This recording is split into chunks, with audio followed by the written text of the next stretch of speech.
Selamat malam jemaat yang kasih Tuhan. Ya, sungguh indah puji-pujian yang kita naikkan, dan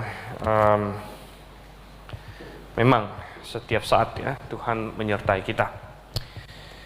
Dan di Rabu malam ini pertengahan minggu kembali kita akan belajar firman Tuhan.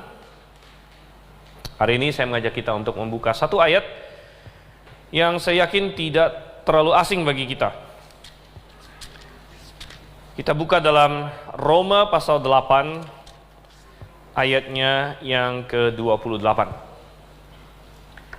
Roma pasal 8 ayat yang ke-28.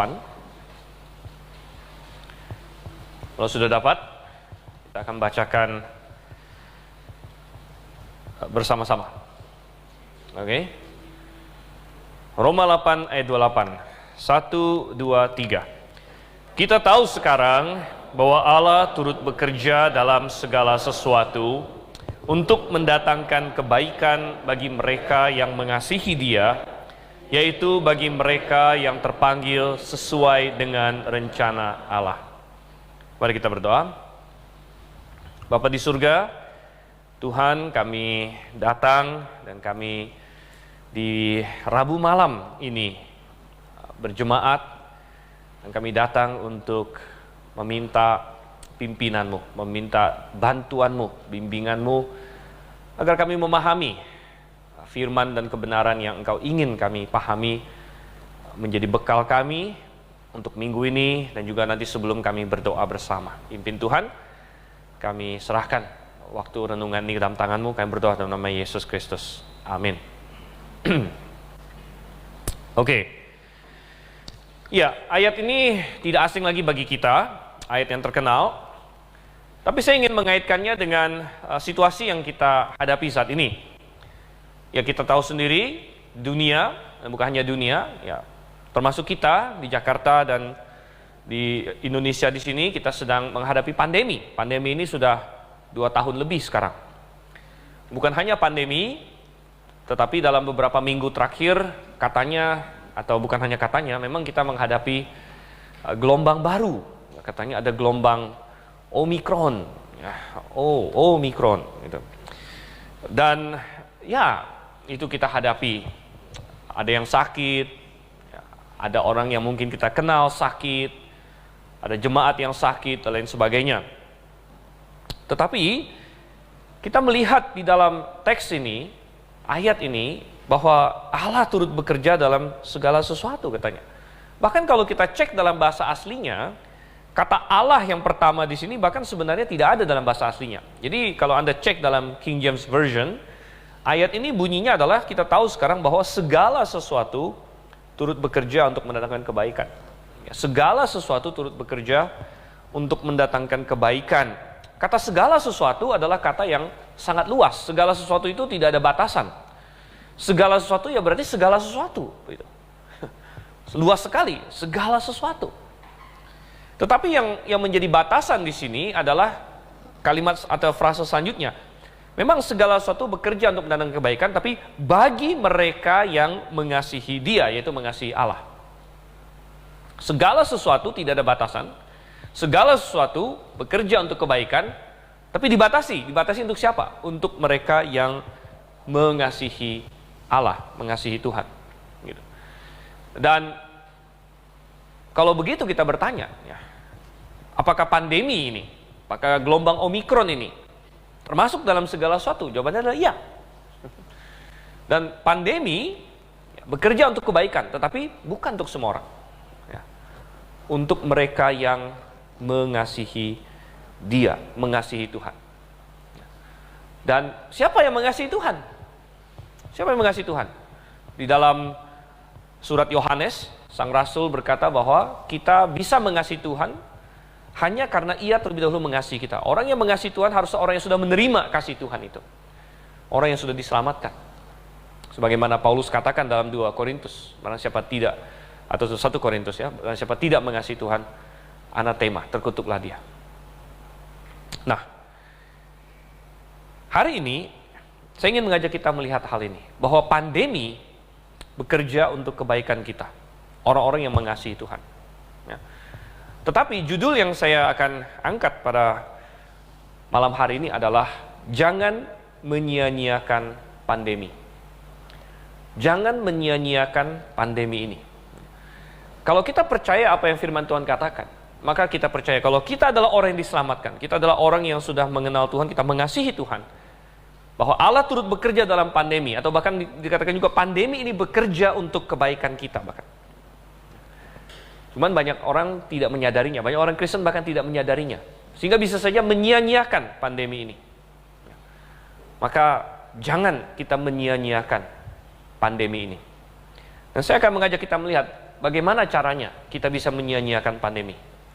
Ada 5 poin yang akan saya bahas pada malam hari ini. 5 cara seorang Kristen bisa menyia-nyiakan pandemi yang mestinya bekerja untuk kebaikan kita.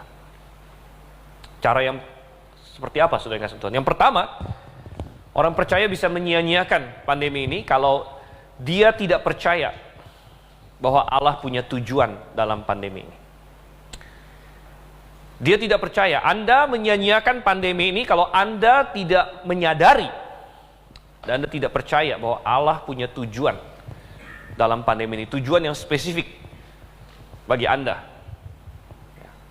Saudara yang kasih Tuhan, saya tidak berkata bahwa pandemi ini bohongan, tidak. Memang ada pandemi yang terjadi.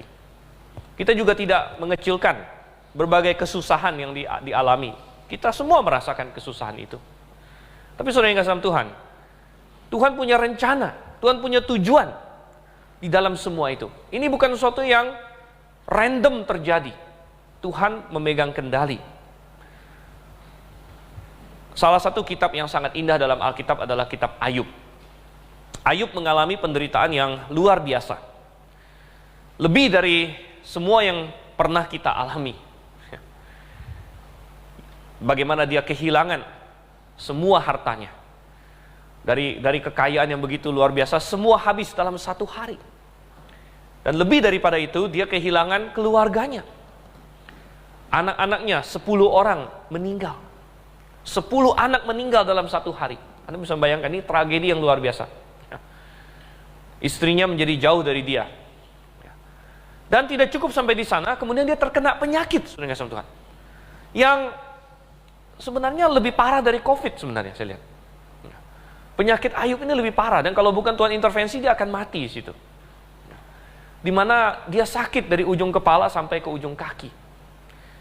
Anda baca kitab Ayub bagaimana dia duduk di debu, kemudian dia ambil beling untuk menggores dirinya. Bayangkan, mengambil beling untuk menggores dirinya. Anda bisa membayangkan rasa sakit yang dia alami, sehingga untuk mengalihkan perhatian dia dari rasa sakitnya, dia memakai beling untuk, jadi supaya kulitnya lebih sakit daripada rasa sakit yang dia alami di dalam, saudara.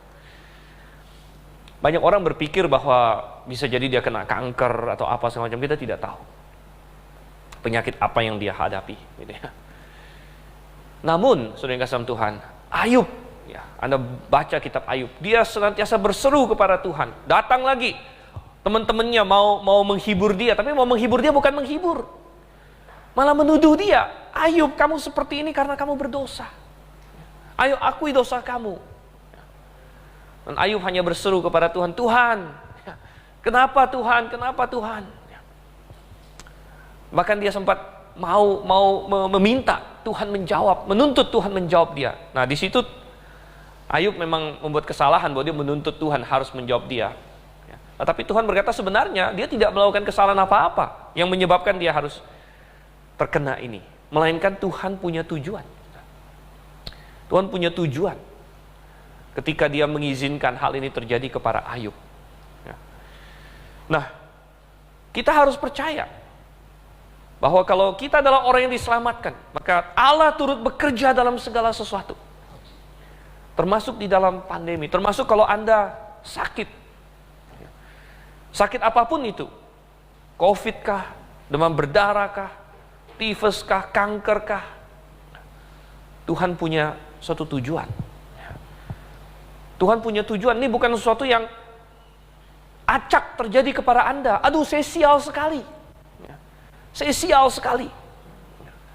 Ada banyak orang yang melewati pandemi ini dalam pemahaman, aduh kenapa kita sial sekali. Aduh kenapa hal yang sangat buruk ini harus terjadi. Ya memang kita tidak enjoy kesusahan. Kita tidak enjoy pandemi, saudara yang kasih Tuhan. Namun kita menyia-nyiakan pandemi ini kalau mindsetting kita hanyalah seperti itu saja. Tanpa kita melihat bahwa Tuhan pasti punya tujuan.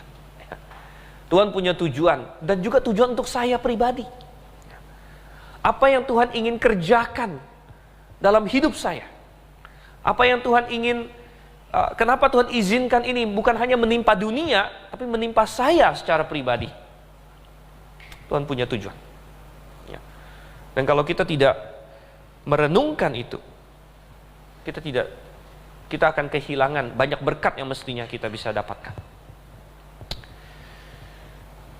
Itu adalah cara pertama kita bisa menyia-nyiakan pandemi ini. Cara kedua kita bisa menyia-nyiakan pandemi, saudara kasih Tuhan. Bukan hanya kalau kita tidak percaya bahwa Tuhan punya tujuan dalam pandemi. Tapi cara kedua kita menyia-nyiakan pandemi ini adalah kalau kita menolak untuk memikirkan tentang kematian. Kita menolak untuk merenungkan tentang kematian. Saudara, satu hal yang menonjol dalam pandemi ini adalah kematian. Ya, kita sepertinya tidak bisa lari dari kematian karena nomor satu, angka kematian ditayangkan terus seringkali. Ya. Hari ini mati berapa? Sudah mati berapa? Dan lain sebagainya. Oke, mungkin sekarang sudah tidak begitu prominent lagi. Ya. Tetapi tahun lalu misalnya, sekitar bulan Juni, Juli itu, puncak-puncaknya katanya Delta waktu itu kan. Kematian diingatkan terus pada kita. Bahkan bukan hanya dalam angka-angka. Ada orang yang rumahnya dekat rumah sakit katanya, tiap hari saya dengar ambulans. Tiap hari saya dengar sirene. Ada yang masuk kemudian bukan hanya sirene ambulans, sirene mobil jenazah. Tiap hari berapa orang mati. Jadi kematian itu sepertinya diingat. Pandemi ini seperti Tuhan ingin ingatkan manusia bahwa ada yang namanya kematian gitu. Tapi saudara yang kasih Tuhan, ada orang yang mungkin ingin berkata bahwa saya tidak mau pikirkan kematian sedikit pun, itu tabu. Amit-amit ya. Nah, kalau misalnya orang berkata ya COVID sekian persen mati, amit-amit jangan ngomong mati gitu ya. Amit-amit jangan ngomong mati katanya. Saudara kasih Tuhan, bahkan ya ada budaya-budaya tertentu yang mati nggak boleh disebut, yang mirip-mirip mati pun nggak boleh disebut. Tetapi apa kata firman Tuhan? Firman Tuhan berkata dalam Pengkhotbah 7 ayat 2, lebih baik ke rumah duka daripada ke rumah pesta. Kenapa? Bukan karena rumah duka makanannya lebih enak, saudara. Memang rumah duka tertentu ada kasih makan juga. Ya, biasanya kalau di rumah duka mana itu, di Husada dulu suka kasih bubur. Ya. Entah ada rumah, lebih baik ke rumah duka daripada ke rumah suka. Wah, karena rumah duka makanannya makanan diet biar nggak tambah gendut gitu misalnya gitu. Bukan. Ya. Apa kata Alkitab? Kenapa di rumah duka lebih baik daripada rumah pesta? Karena disitulah akhir setiap manusia. Biarlah orang yang hidup merenungkannya. Teman-teman. Artinya Tuhan tidak ingin kita menjalani hidup ini tanpa memikirkan kematian. Tuhan sengaja kamu harus pikirkan kematian. Kamu harus pikirkan berapa panjang umurmu. Mazmur 90 berkata, Tuhan ajarlah kami menghitung hari-hari kami sedemikian rupa, agar kami beroleh hati yang bijaksana. Jadi pandemi ini adalah suatu kesempatan baik bagi kita untuk memikirkan kematian. Apa yang terjadi kalau saya mati gitu? Bisa saja saya mati. Nggak usah bilang amit-amit, nggak usah dipikirin, saya nggak mau pikirin itu tabu. Bukan, ini justru kesempatan baik. Anda menyia-nyiakan pandemi kalau Anda tidak mengambil kesempatan itu berpikir, oh iya, semua orang bisa mati. Termasuk saya bisa mati. Lalu, apakah saya sudah siap? Ini nomor satu. Apakah saya sudah siap? Gitu. siap secara pribadi. Apakah kalau saya mati saya pasti masuk surga? Apakah saya mati saya pasti masuk surga? Sudahkah saya dosa-dosa saya diselesaikan? Sudahkah saya memiliki kepastian masuk surga? Kemudian kita selanjut lagi, bagi orang yang sudah diselamatkan pun, Anda berpikir, kalau saya mati sekarang, apa yang sudah saya perbuat bagi Tuhan? Dengan apa saya menghabiskan hidup saya? Kalau saya mati sekarang, apa pencapaian saya? Apa yang telah saya perbuat bagi Tuhan? Maka banyak sekali hal dunia ini yang menjadi tidak penting, saudara. Ini tidak penting. Wow, saya dapat achievement di game apa begitu kan? Ditayangkan ke media sosial. Wah, ini ya. Saya berhasil membunuh 10.000 musuh gitu. Mestinya bukan berbangga, mestinya waduh, berapa banyak waktu dia buang di sana bunuh 10.000 musuh gitu kan? Ya. Tapi kalau kita mati, apa itu ada gunanya lagi? Kalau kita berpikir tentang kematian,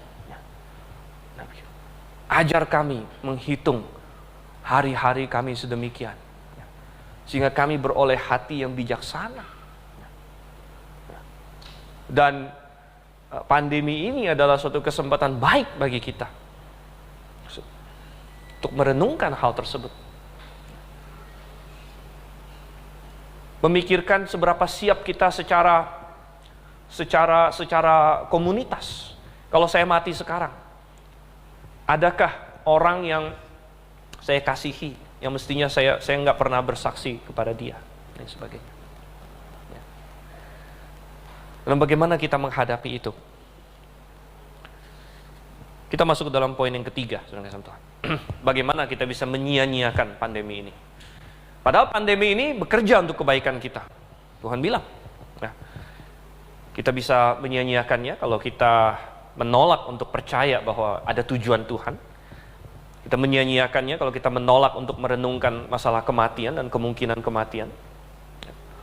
Ketiga, kita menyia-nyiakannya kalau kita lebih banyak menghabiskan waktu untuk khawatir daripada membaca firman Tuhan dan berdoa. Kita menyia-nyiakan pandemi ini kalau kita lebih banyak memfokuskan waktu kita untuk menjadi takut, untuk menjadi panik, untuk menjadi khawatir daripada kita memakai waktu kita untuk mendekatkan diri kepada Tuhan. Mendekatkan diri kepada Tuhan. Selama pandemi kadang-kadang kita diisolasi. Ada masa-masa lockdown, apalagi tahun-tahun lalu. Ya kan? Ada yang di lockdown, ada yang kena sakit harus isolasi. Ya. Dan bagaimana kita memandang semua itu? Ya. Apakah itu waktu bagi kita untuk takut, waktu bagi kita untuk khawatir? Ya. Selama pandemi ada orang yang jadi jauh lebih rajin mengikuti berita. Wah. Tadinya mungkin sebelum pandemi nggak pernah ngikutin berita, sekarang ngikutin berita terus. Dia baca terus ya berita-berita pandemi, dia baca terus ini tiap hari ngeliatin angkanya sudah berubah ya berapa ya. Hari ini tambah berapa ya diikutin terus itu. Saya tidak katakan itu semua jelek, tetapi saudara yang kasih Tuhan, ya, kalau itu hanya membangkitkan ketakutan, itu hanya membangkitkan kekhawatiran, kalau kita bermedia sosial hanya membangkitkan hal tersebut, lebih banyak pakai waktu untuk berdoa dan merenungkan firman Tuhan. Berdoa dan merenungkan firman Tuhan. Justru ada kesempatan baik. Kesempatan baik untuk pribadi kita. Kalau Anda lagi lockdown, kalau Anda lagi sakit harus diisolasi, apa yang Anda lakukan? Saya masih ingat banyak tahun lalu, bukan banyak sih, tahun-tahun lalu waktu saya juga pernah diisolasi. Ya. Teman-teman dokter saya kadang-kadang bilang saya, udahlah kamu santai-santai aja, nonton aja Netflix sampai habis, katanya gitu ya. Disuruh saya nonton Netflix, katanya. Dia malah ini rekomendasi ke saya. Ini nih, kamu kan pendeta, dia bilang kan. Ini ada film tentang pendeta nih, dia bilangnya. Netflix mah, udah kamu nonton ini aja. Dalam hati saya nggak punya Netflix.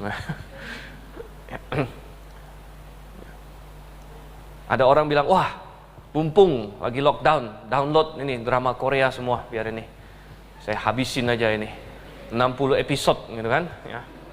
2 malam habis. Nah, itu bingung juga saya. 2 malam nggak bisa habis sih ya. Karena 2 malam cuma 48 jam kan maksimum ya. Kalau 60 episode enggak lah. Itu berarti sudah ini berperjalanan lebih cepat dari cahaya gitu kan lebih. Ya. Tapi macam-macam saudara yang kasih Tuhan. Ya. Ada waktu. Ada waktu ya. Apa yang kita pakai? Ini kesempatan. Ya. Kesempatan. Ya. Anda takut apa yang Anda buka? Anda takut Anda buka majalah atau Anda buka firman Tuhan? Ya. Anda takut apa yang Anda lakukan? Anda berdoa atau tidak? Anda sakit, apa yang Anda lakukan? Apakah Anda menghabiskan waktu untuk sungguh-sungguh mencari Tuhan, berdoa? Ya. Ini kesempatan baik. Kesempatan baik. Ya. Kita menyia-nyiakan pandemi ini. Kalau selama pandemi kita tidak lebih rajin baca firman Tuhan. Kita menyia-nyiakan pandemi ini kalau selama pandemi kita tidak lebih rajin berdoa pada Tuhan. Ya. Sungguh kita menyia-nyiakannya. Bukan hanya secara pribadi, secara keluarga juga demikian. Anak-anak nggak boleh ke sekolah, seringkali kan. Orang tua work from home. Nah ini bisa dua, bisa jadi tambah berantem di rumah, atau pas di rumah kita lebih banyak renungan bersama. Kita lebih banyak baca Alkitab bersama. Yang mana yang mau kita pilih? Suami istri tadinya masing-masing kerja. Wah, suami pagi-pagi ke kantor, istri entah kemana, kantor juga ya. Jarang ketemu. Ya, sekarang work from home masing-masing. Ini kesempatan baik untuk bersekutu bersama, ya, meningkatkan kerohanian bersama. Atau malah jadi tambah berantem gitu. Ya, yang mana? Ya. Oh, sudah kasih Tuhan. Kita masuk ke yang keempat sekarang. Yang keempat, bagaimana kita menyia-nyiakan pandemi ini? Yang mestinya pandemi ini mengerjakan kebaikan bagi kita. Kalau kita menolak bahwa Tuhan punya tujuan. Kalau kita menolak untuk memikirkan tentang kematian. Kalau kita menghabiskan lebih banyak waktu khawatir daripada dalam doa dan firman Tuhan. Dan yang keempat, kalau kita berpikir bahwa kesehatan adalah yang paling utama dalam hidup ini. Kalau kita berpikir bahwa kesehatan adalah yang paling utama dalam hidup ini, maka kita telah gagal mendapatkan pelajaran, salah satu pelajaran yang Tuhan ingin kita dapatkan dari pandemi ini. Kita sering ketemu orang sekarang, ya, motonya yang populer sekarang adalah kesehatan nomor 1. Wah, kesehatan paling penting. Ya. Apalagi lagi pandemi kan, wah, healthy number 1. Healthy number 1. Ya, gitu. Sudah kasih Tuhan. Kesehatan itu penting, ya. Apalagi dibandingkan hal-hal lain yang lebih tidak penting lagi. Ya, kesehatan lebih penting daripada suka-suka. Kesehatan lebih penting daripada uang bahkan. Kalau Anda punya uang tapi nggak punya kesehatan, Anda nggak bisa nikmatin juga. Ya. Sehingga banyak orang akhirnya berkata kesehatan paling penting, kesehatan nomor 1. Tapi bagi orang percaya, kesehatan bukan nomor 1. Bagi orang percaya, kesehatan bukan nomor 1, saudara. Nomor 1 dalam hidup ini adalah Tuhan. Nomor 1 dalam hidup ini adalah Tuhan. Dan perkenanan Tuhan. Ini lebih penting bahkan dari kesehatan sekalipun. Banyak orang menjalani pandemi, pemikirannya selalu adalah dengan penuh ketakutan. Aduh, coba yang penting saya bisa lewat dari pandemi ini aja. Yang penting saya bisa lewat dari pandemi ini saja. Tapi saudara yang kasih Tuhan, mestinya yang kita pikirkan adalah apakah saya melakukan kehendak Tuhan dalam pandemi ini? Apakah saya memuliakan Tuhan di dalam pandemi ini? Dan apakah saya akan melakukan kehendak Tuhan sesudah pandemi ini? Apakah saya akan memuliakan Tuhan sesudah pandemi ini? Itu yang seharusnya menjadi pemikiran kita yang nomor satu. Ketika kita menghadapi pandemi, ini adalah kesempatan kita mendekat kepada Tuhan. Karena di masa kesusahan inilah, kalau kita sedang sakit, ini kesempatan bagi kita untuk memikirkan, untuk menjauh dari dosa. Kenapa Tuhan izinkan orang Kristen sakit? Ya, banyak alasan. Salah satunya ketika kita sakit, kita menderita. Dan biasanya pada saat kita sakit menderita itu, kenikmatan dosa itu jauh dari kita. Anda perhatikan. Kalau kita lagi santai, kalau kita lagi enak-enaknya, kalau kita lagi nggak ada masalah, godaan-godaan dosa itu lebih terasa. Kenikmatan dosa itu lebih menarik. Wah, kamu lagi enak ini. Wah, bagaimana kalau ada dosa ini? Lebih nikmat lagi. Tapi ketika kita sakit, saudara, dan Tuhan izinkan ini datang dalam waktu-waktu tertentu dalam hidup kita. Kenikmatan dosa itu lebih jauh karena kita sedang sakit. Dan seharusnya kita memakai momentum itu untuk mendekatkan diri kepada Tuhan, untuk berkomitmen lebih lagi kepada Tuhan, untuk berkata, iya Tuhan, memang ternyata di hidup ini yang paling penting adalah Engkau. Karena hidup ini fana. Kalau saya tidak mati sekarang pun, hidup saya, Alkitab bilang 70-80 tahun. Sampai akhirnya, apa yang aku miliki di dunia ini selain Engkau, Tuhan. Bagi orang yang sudah mengenal Tuhan. Oh, saya terus terang merasa sangat diberkati di pandemi ini, karena saya makin menyadari bahwa apapun yang kita miliki di hidup ini, yang paling dekat dengan kita, yang paling bermakna adalah Tuhan. Bayangkan hidup kita 70-80 tahun, apa maknanya itu? Sedangkan kita akan menghabiskan kekekalan bersama dengan Tuhan. Jadi bagaimana hubungan kita dengan Tuhan? Bagaimana kita bisa dekat dengan Tuhan? Dan bagaimana Tuhan bersekutu dengan kita? Kembali tadi, kita berdoa selama pandemi, Tuhan menjawab. Kita memohon kepada Tuhan, Tuhan mengabulkan. Oh saudara, dan akhirnya kita belajar untuk berjalan bersama dengan Tuhan. Hari demi hari, hari demi hari. Saudara, kalau pandemi ini tidak membuat kita lebih dekat kepada Tuhan, maka sungguh sayang. Sungguh sayang. Ada orang yang pandemi malah makin jauh dari Tuhan. Makin jauh. Karena dia membiarkan kekhawatiran, dia membiarkan ketakutan, untuk membuat dia makin jauh dari Tuhan. Sebenarnya pandemi ini adalah kesempatan baik bagi kita untuk melatih diri bahwa walaupun ada bahaya, saya akan tetap melakukan firman Tuhan. Walaupun ada tantangan, saya akan tetap melakukan firman Tuhan. Saudara, pernah nggak Anda berangan-angan kalau suatu hari saya tiba-tiba Anda baca tentang orang martir, para martir gitu kan? Anda baca tentang Michael Sattler, Anda baca tentang Felix Manz, Anda baca tentang tokoh-tokoh martir. Ya. Saya tidak tahu, saya sering berpikir, wah kalau saya bagaimana? Kalau saya dihadapkan, kalau saya ini tiba-tiba diserang, ya apa yang akan saya lakukan? Dan kita akan berpikir, Tuhan, kalau andai kata itu terjadi, saya akan setia. Saya akan lebih baik mati daripada menyangkal Engkau dan lain sebagainya. Tetapi saudara, ini bukan hal yang mendadak. Ya. Ini bukan hal yang mendadak. Bahkan Tuhan izinkan pandemi ini terjadi sebenarnya untuk melatih kita. Kemungkinan, orang bilang kan, pandemi, ya, kemungkinan mati sekian persen. Kemungkinan ini sekian persen, macam sakit sekian persen. Ya.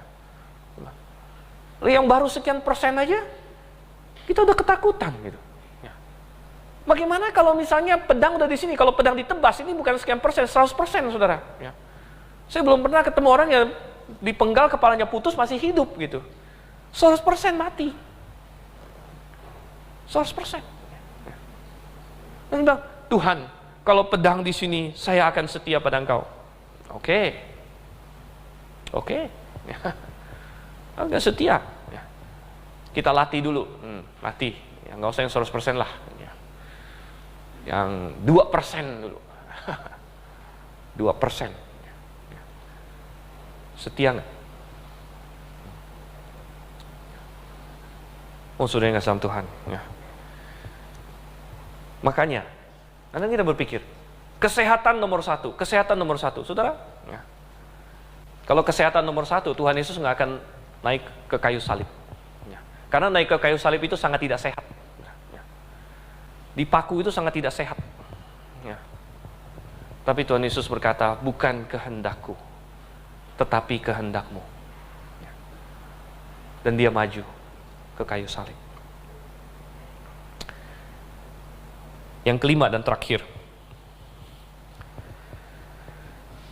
bagaimana kita bisa menyia-nyiakan pandemi ini? Yang kelima adalah kalau kita tidak memakai kesempatan untuk bersaksi. Pandemi ini memberikan kita kesempatan yang besar untuk bersaksi.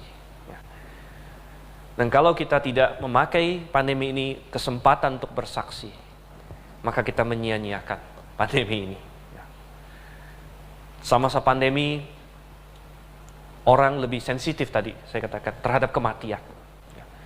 Bisa jadi ada kesempatan bagi kita untuk lebih banyak kesempatan bagi kita untuk berkata, memang ya banyak orang mati di sekeliling kita. Sudah siap belum kita? Sudah siap belum? Kita bisa ngomong itu kepada orang dekat kita. Ada banyak kesempatan. Pandemi ini adalah kesempatan yang baik untuk bersaksi. Baik dengan kata-kata kita, baik dengan hidup kita. Apakah hidup kita hidup yang menunjukkan percaya penuh kepada Tuhan? Apakah hidup kita menunjukkan hidup yang orang yang punya pengharapan? Paulus berkata di 1 Tesalonika, aku tidak mau kalian berduka cita seperti orang yang tidak punya pengharapan. Mungkin ada yang mengalami kedukaan di pandemi ini. Mungkin ada orang yang Anda kasihi hilang. Ada orang yang Anda kenal yang meninggal. Tetapi apakah kita punya pengharapan? Apakah kita berlaku seperti orang yang punya pengharapan, atau kita berduka cita seperti orang yang tidak punya pengharapan?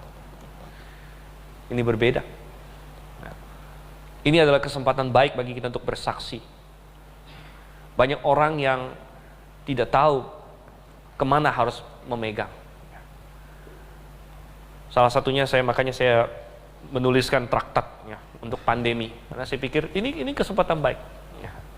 Kita bisa bagikan traktat, kita bisa ngomong ke orang-orang yang kita jumpai, yang kita kenal.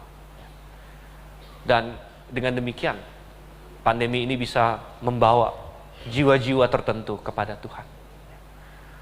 Segala sesuatu bekerja untuk kebaikan. Allah bekerja dalam segala sesuatu, termasuk pandemi ini. Jangan kita sia-siakan. Mari kita berdoa.